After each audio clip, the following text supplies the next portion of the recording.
Let's paint this coloring book page together. This is the Archaeologist shelf, and it is a free download on my website when you subscribe to my email list. I've got a palette of watercolor paint here, and I'm using Daniel Smith watercolors, and here's a piece of paper that has the list of what color is in what spot on that palette. You do not need these specific watercolors, you don't need these specific colors. It's just kind of a helpful reference if you're curious what I'm using at any given time. So if you want, you can take a screenshot of this and refer back to it, or I'll try and use the names of the paint colors as I paint this piece with you.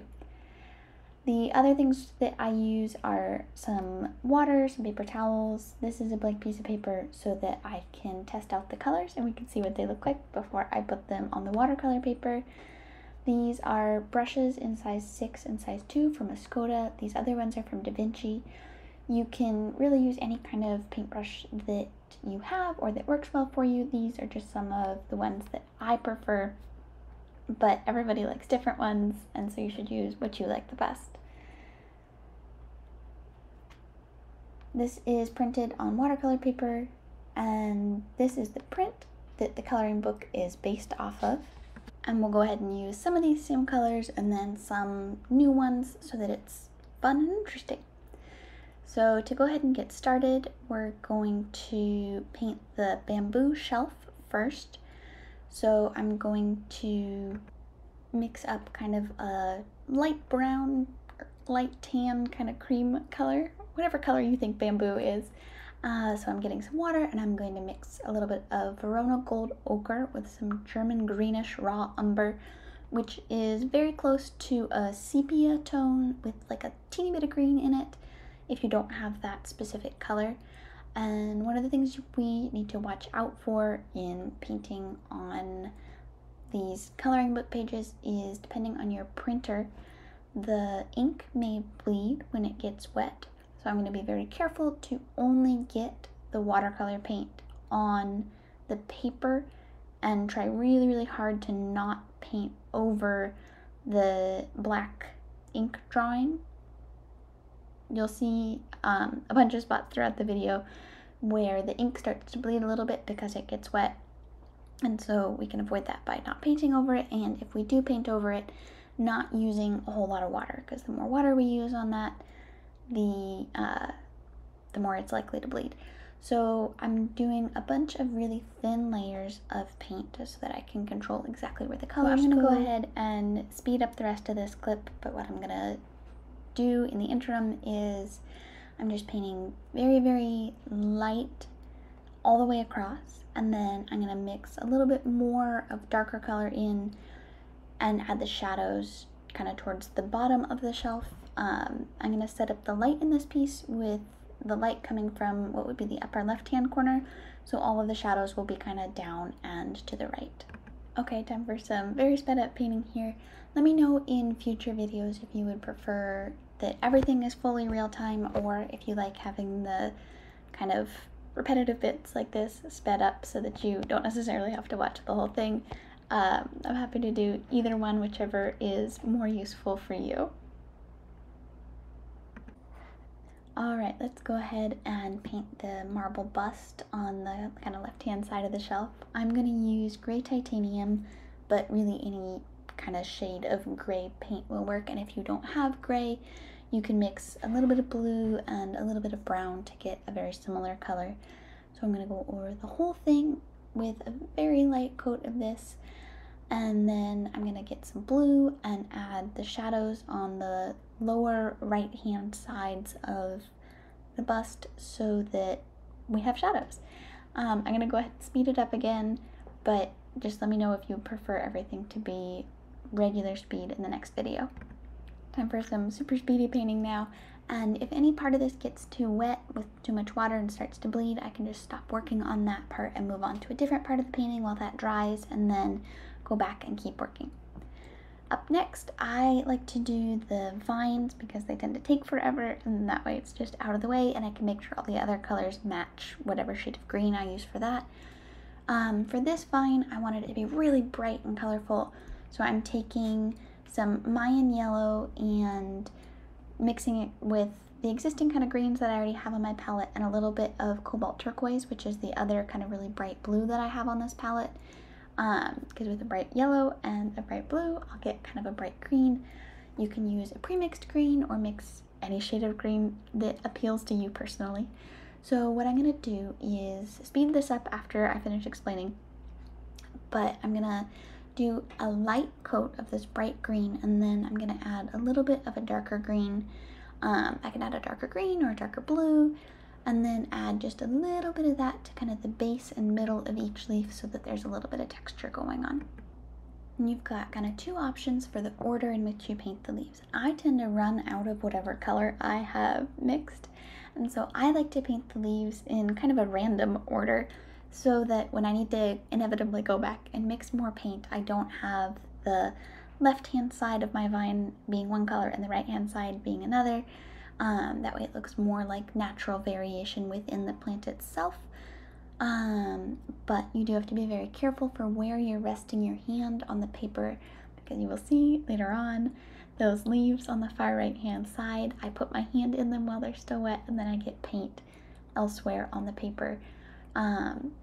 I still like to do it that way just so that I can make sure that the color doesn't end up looking funny, but you do need to be careful about where you end up putting your hand. Alright, next I'm going to paint the tools in the tool bucket, tool vase, tool container. How about that? So first I'm going to do the glass in the magnifying glass, and I'm using just a little bit of cobalt turquoise and a lot of water, and just adding a very, very, very, very light coat of that because I don't want it to be bright blue, but I also don't want it to be unpainted. So once I add that, I can always go back in and make the color darker if I don't end up with enough blue in there. It is very difficult with watercolor to go back the other direction. For a lot of these, I'm gonna mix up just kind of random shades of brown and beige so that not all the tools are the same color, but so they all kind of match each other. This color that I mixed for the bristles on the paintbrush ended up being a little bit darker than I would have liked, but that's okay. Maybe the paintbrush is just very well loved. Here I'm mixing some Verona Gold Ochre and some existing kind of red paint that I have on the palette that's probably a mixture of the Italian Venetian red and the burnt umber, and I'm just starting to add color to the different tools. They can be any color, you can make them all brightly colored, different colors. It really is up to you and kind of how you want the shelf to look when you're done with it. Here I'm just adding color to all of the different tools. This is a hammer, so I'm going to paint the head of the hammer kind of a gray metallic color. And then the ruler, I wanted to be kind of that classic kind of school ruler color. So I mixed up a little bit of yellow ochre and Verona Gold Ochre for that one, and used a very similar color for the kind of gold going around the magnifying glass. I ended up using kind of a red color for the handle of one of the paintbrushes just for a little bit of pop of color. And then you can see I'm also going in with a little bit of like kind of burnt umber mixed with a little bit of blue to make shadows in between the tools and kind of at the base, since there wouldn't be as much light that reached that area. Next, we're going to go ahead and paint the first part of the design on the pot for our plant, because we don't want two different colors to be wet next to each other, or they'll oftentimes bleed into one another, which sometimes is good and sometimes is bad. In this case, I want all of the lines to be really crisp, so we're going to go ahead and paint the kind of decorative border piece, and then we'll go back and finish the rest of the pot once that's dry. I'm mixing some cadmium red medium hue and a little bit of yellow ochre to make kind of a light orange color that we can test on that paper up there to make sure that we like it. It's not too dark or too light.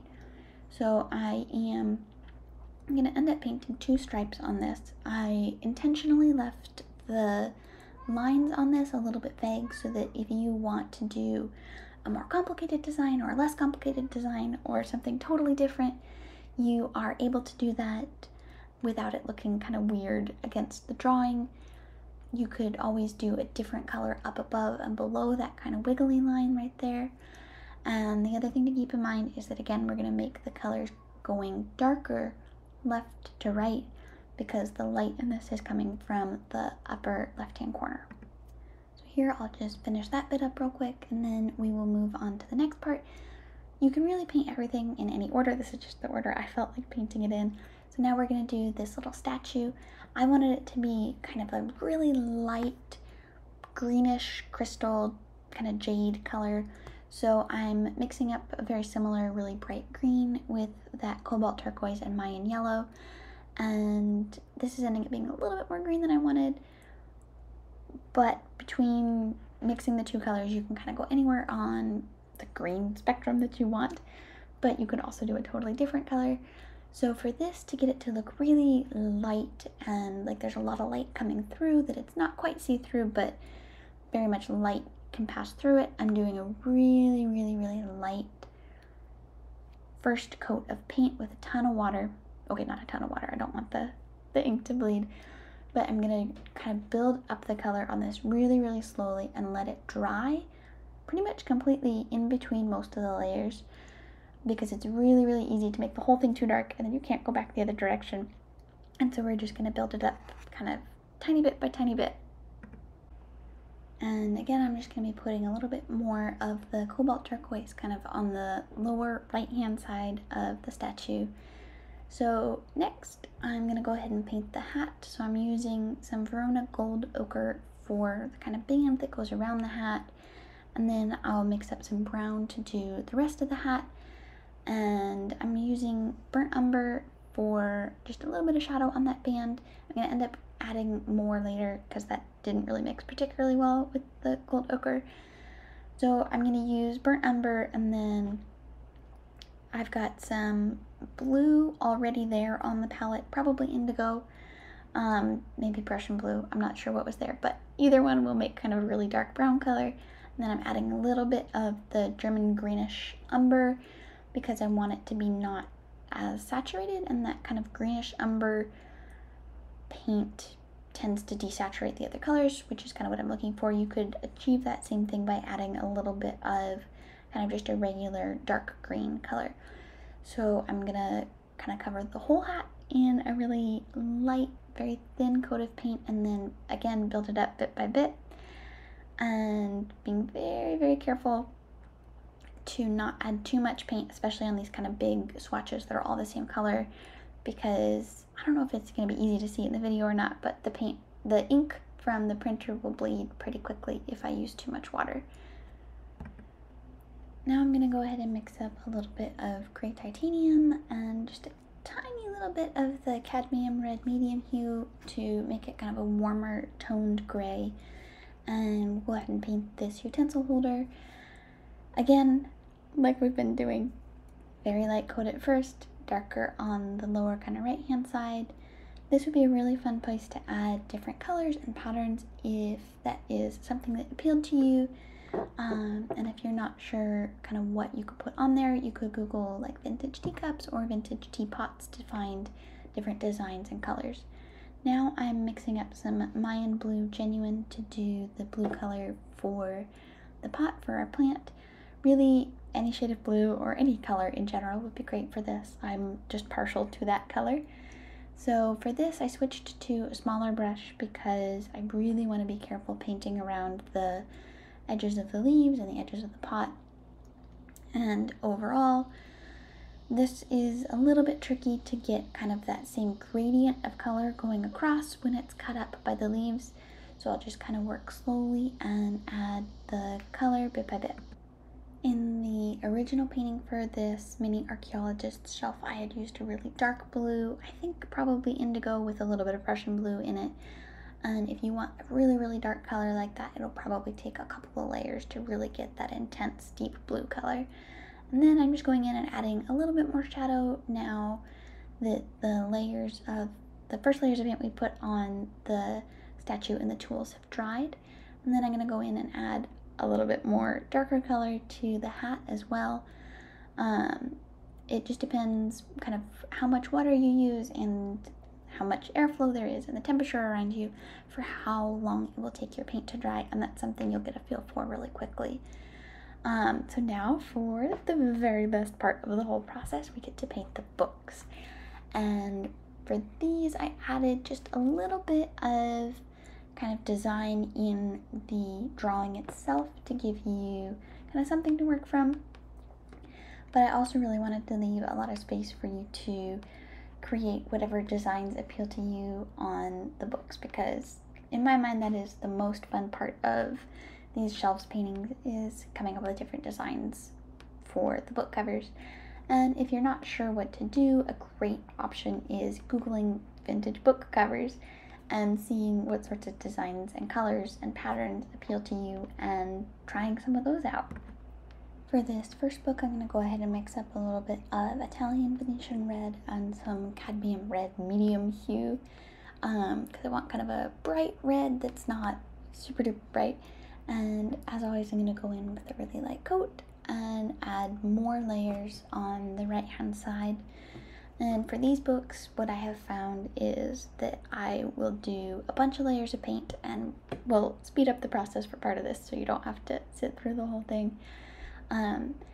But what I have found ends up looking the best, in my opinion, is when I make the contrast between the left hand side with the light and the right hand side with the shadows really, really, really, I don't know, severe if is the right word, but with a lot of contrast between those two sides of the books. I think it just makes it look more interesting in the end. But again, that's a matter of personal preference, and you should paint the books however it appeals to you. So again, I'm being really careful to not get a lot of water on the ink from the printer, and I'm using a small brush so that I can get all the little details without painting over the parts that I want to be a different color. And then to make the darker colors on the more right hand side of each book, you can either do less water, more paint, or you can actually mix in a different darker color, like more blue, or in that case for the red, a little bit more of the Italian Venetian red. And then for this book, I wanted kind of almost a swamp green kind of color, so I used a lot of that Mayan yellow in there, and I'll go through and add kind of more of a green shade on that one for the shadows, because I have a hard time making enough contrast with just like a darker sort of yellow. I think that the green as the shadow on that ends up looking kind of fun. And if you're ever not sure what colors to paint the books, because it can be a little overwhelming when you're staring at all of them and then somehow you end up with two green books right next to each other, one of the things that I like to do is I will take a separate piece of paper and I'll just kind of sketch out the books in the order that they are on the actual painting. It doesn't have to be accurate at all, just kind of like boxes in the right assortment of spots. And then I can go in and paint just real loosely with just tiny little bits of color what I think each book maybe should be. And then that will give me an idea of whether or not that particular assortment of colors is a good idea or functional. And then that's kind of nice, because then I can test it out. Be like, oh yeah, that's a great set of colors, or hey, like that's not going to work out particularly well. The other option that I've started doing more recently is I'll take a picture of the painting in Procreate and then use Procreate to kind of color over the books with a low opacity so you can still see the illustration underneath. And that's kind of fun because it lets me switch back and forth between a bunch of different colors and try a bunch of different options without having to spend too much time like redrawing and repainting the whole thing. For that purple color right there, I'm using the Moon Glow, but you can use red and blue to make purple. And if you want a little bit more of kind of a warmer red color, a little bit more of like that cadmium red medium hue would help kind of warm up the purple color. And then as you can see, I kind of left the white, what's vertical in the painting, stripes on that book until the purple is completely dry. Then I'll go in and add the kind of colored stripes on the edge of that book. And we're doing the same thing with the book up above it. We're letting that kind of swamp green color dry all the way before we go in and add the design. Now I'm mixing up kind of some cobalt turquoise and a little bit of the gray titanium and some dark blue, because I want kind of an, I don't know, neutral blue, I guess, that's not super dark for this book, and so what I'm kind of going for this one is 2 different shades of blue. It would be really fun to do 2 different contrasting colors, blue and red, blue and green. My kind of default, if I'm not sure what to paint, is generally blue. And then on this one, I'm going to end up going over it a couple of different times. This I thought I was initially going to do as kind of a light blue and then the rest of the book dark, but I ended up switching that a little bit and having what is currently blue be the kind of darker contrast color.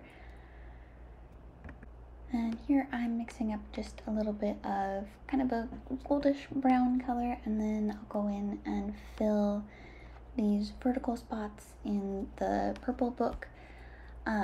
I generally end up using brown as the kind of contrasting color when I do purple books, just because I think they look nice together. And I didn't want to use red here because it's right next to a red book. But again, you can do any colors you want, whatever kind of appeals to you. And then to really add more to that, I can bring in a darker brown color right at the bottom, kind of where the shadows are going to end up being. But it's also completely fine to leave it as is. Now I'm going to take some really, really light Mayan yellow and then just the tiniest, teeniest, littlest, just a hair of cadmium medium red and a little bit of yellow ochre that was already on there. Because what I'm going to end up doing is making a pink book, but I don't have pink watercolor paint. And on this palette, I don't actually have like a deep red color. Both of the reds I have are kind of more on the orangey end of the spectrum. So what I'm going to do here is I'm doing this really, really, really light coat with kind of as much water as I can use without making the ink bleed. I'm covering the whole book in that, I mean, it's a yellow color right now. And then I'm getting just the teeniest little bit of the cadmium red medium hue. And I'm kind of dotting it in on that right hand side where the shadow is going to be, where the pink would end up being darker. And I'm letting that kind of mix in with the already wet paper so that it kind of blends out a little bit on its own, and then I can take the brush and kind of smooth out any parts of that color change that end up being too harsh, because I don't really want a line where it delineates between the yellow and the pink. I want it to kind of look very smooth. And so if you ever need to blend out the colors like that, you can either do it with a wet brush or a dry brush, depending on kind of how much water is already on the page and if adding more water is going to make it bleed too much. And I'm just mixing up more green here. I wanted a pretty dark shade of green, but I don't need the whole book to be super dark because I do want there to be some contrast between the lighter part and the darker part. So this whole next bit is going to kind of be sped up a little bit because I'm just doing the same thing over and over. So I'm adding here just very light cobalt turquoise, and then I'll go in and add a couple more layers on the kind of right hand side with the shadows to make it darker. For this one, I'm just using the cobalt turquoise without really mixing it too much with other colors because I like the way that that color happens to look. But it's always kind of fun to mix with other colors too. And then here you can see that the book is turning out looking kind of pink without actually having pink watercolor and without it mixing in any white, because essentially the paper is white, and so mixing just a teeny little bit of that red paint with the white paper behind it ends up looking pink. And then now I'm going to add the kind of decorative designs to one of the books, and so I'm mixing up a little bit of the Verona gold ochre and some yellow ochre. Yellow ochre is a pretty common color that's probably included in most watercolor sets and would look great all by itself, and so I'm just adding that, going across each of these kind of blank horizontal bands on this book. And I'm not going to add any additional design on that book between those horizontal bands, but you totally could. Here I'm using a size 0 brush because it's time to start on the really fun part, which is the kind of super detailed designs. My cadmium red medium hue is really, really opaque, which means it's not see-through, and so it will show up really nicely on top of that kind of light green color, even though it's not all that dark of a color itself. I mean, we could paint on top of that green color with like the indigo or a really dark brown or really dark green and it would show up, but that particular cadmium red color happens to work more like a gouache paint would, where I can paint with it on top of a relatively dark green color and it's still visible. And again, if you want different designs on the books, Googling, vintage book covers and kind of seeing what appeals to you works great. If you're not sure about a design, you can always sketch it out on a separate piece of paper. And then for this last book, I'm going to use kind of this alternating C shape design from the original illustration that I did. And so it's essentially going to be a forward C and then a backward C, and they're kind of overlapping a little bit. So I'm mixing up a dark brown, and I'm going to add a little bit of the moon glow. But you can see here there's a drop of water on the brush, and on these little bitty brushes, when we're trying to get really good details, those drops of water can kind of fall down and then make a mess on the paper, so it's best to wipe them off on your finger. And then you can see that I was tapping on it to check just to make sure that it's dry, because if you try painting these really, really fine details on top of the paint, when the paint below it is still wet, you're going to run into trouble because the different colors will bleed into each other. And if that's what you're looking for, that's great, but I always like to kind of know what the paint is going to do ahead of time. And here I'm just adding some kind of teeny little polka dots because I thought the book needed extra magic. And that's, I think, pretty much it. I'll just go in now and add kind of some last really dark shadows now that the other layers are all completely dry, because a little bit more contrast often kind of just helps everything come together in the end. And if I'm ever feeling stuck on a painting, if I'm not sure if it needs to be darker or a different color, I'll put it away and come back to it the next day. So here is the finished painting. I hope that you had fun either watching or painting along with me, and I would love to see what you make with this coloring book page.